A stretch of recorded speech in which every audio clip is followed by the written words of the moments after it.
Brunet. Quem foi... Olha eu me ajeitando na cadeira. Quem foi, na sua opinião, o maior especialista em lidar com pessoas na história da Terra? Apesar de do meu background, minha formação ser teologia, então a minha resposta parece óbvia por isso, mas não é.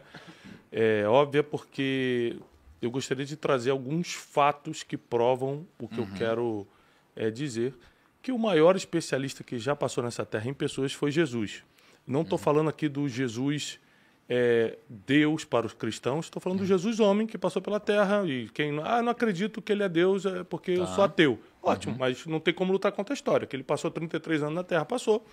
Então, esse Jesus homem foi um especialista em pessoas e eu quero provar, o maior de todos, tá? Ele acreditava nas pessoas mais difíceis de você levar a sério, entendeu? Ele conseguia jantar com o homem mais rico de uma cidade à noite e de manhã estar almoçando com uma prostituta que ninguém dava valor numa época onde o machismo liderava. E estou falando de Oriente Médio há 2000 anos atrás. Estou falando de um Hoje já é complexo. Hoje já é complexo. Mas, então, ele valorizava as pessoas, ele via o futuro das pessoas, ele acreditava, ele dava oportunidades que provavelmente a gente jamais daria para as pessoas. Ele sabia categorizar pessoas, isso é uma coisa que eu quero ensinar hoje, que vai facilitar a vida de todo mundo que está assistindo a gente. Então, sem dúvida, quem passou por essa terra e deu uma aula disso foi Jesus. Mas olhando para o Jesus homem, né? Se a gente fosse tirar um pouco desse lado espiritual, místico, né? Quando você fala sobre, ele podia ver o futuro das pessoas e tal, você fala sobre uma ótica espiritual ou você fala sobre uma ótica de, cara, ele consegue tanto ler as pessoas que ele consegue imaginar o potencial de onde elas chegariam de uma forma mais técnica? Tem duas formas de você enxergar isso. A forma espiritual, que é eu consigo ver porque é como uma evidência, eu consigo entender o seu futuro. Mas por acaso, dessa vez, não estou falando de uma forma espiritual, não. Ele tinha uma leitura sobre o futuro das pessoas. Então, por exemplo, eu não tenho nenhum tipo de dom de premonição, mas consigo entender o seu futuro. Tem variantes aqui que podem acontecer. Por exemplo, eu não sei se você vai viver até lá. Você pode morrer, não tem um controle sobre morte, vida e morte. Mas se você viver e continuar fazendo o trabalho que você está fazendo, ou seja, se você não mudar seu comportamento e não morrer, é muito fácil entender para onde você está indo. Entendeu? Então, não é uma questão de premonição mística, é uma questão de análise de dados. Dá para entender pelo seu comportamento, pelo coração que você tem, pelas coisas que você estuda, pela forma que você trabalha, por quem você convive, dá para você entender para onde essa pessoa está indo. Mas me conta, sei lá, tentando trazer alguns exemplos práticos, assim, poxa, situações onde de fato Jesus, por entender sobre pessoas, tomou uma decisão melhor, ou deixou de tomar uma decisão ruim, ou se safou de alguma enrascada, tirando o lado místico da coisa, pelo fato de ele de fato entender muito sobre as pessoas, assim. Tem várias. Uma que vem na minha cabeça agora no dia que ele foi preso, ele estava num monte chamado Getsemane, era um jardim em frente a Jerusalém, e ele estava ali com os seus principais discípulos, Pedro, Tiago e João. E os soldados chegam para prender Jesus. Estava tanto os soldados romanos quanto os servos do sumo sacerdote, que eram os rabinos da época, que mandava a religião junto com Roma, a religião judaica junto com Roma governava Jerusalém naquela época. E eles tentam prender Jesus, e a Bíblia cita o nome de um servo do sumo sacerdote, como se fosse um soldado, um pau-mandado do sumo sacerdote, que seria como se fosse um papa católico hoje.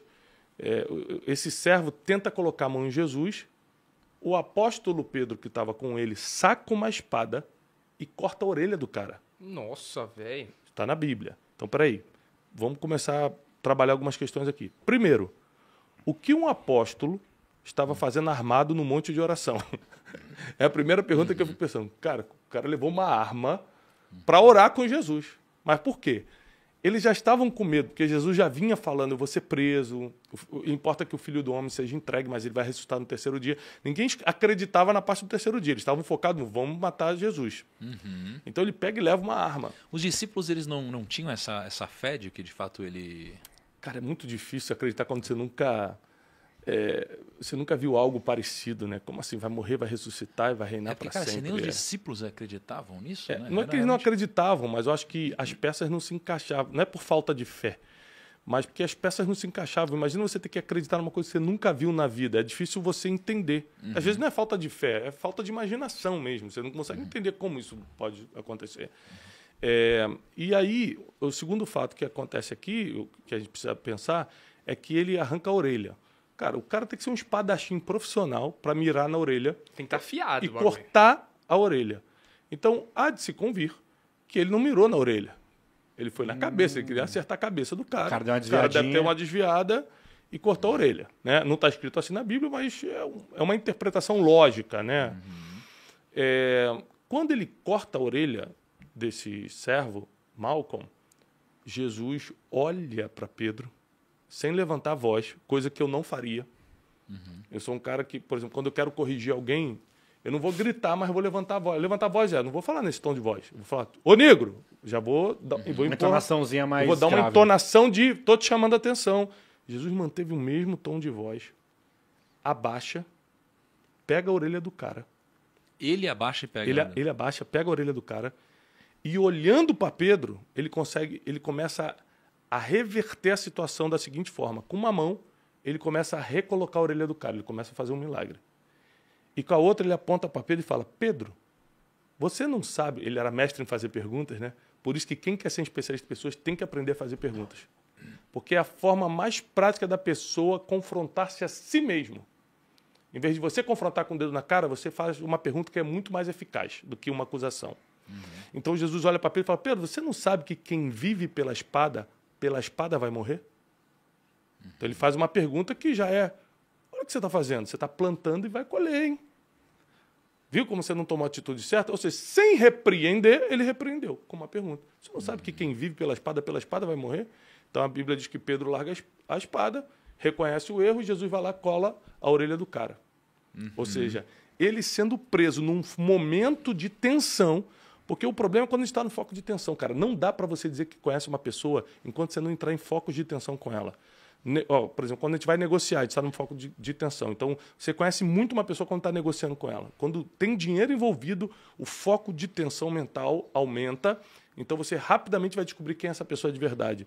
Em discussões você descobre. Quando a pessoa chega num limite emocional e briga com você, por exemplo, ali você vai descobrir muito sobre ela.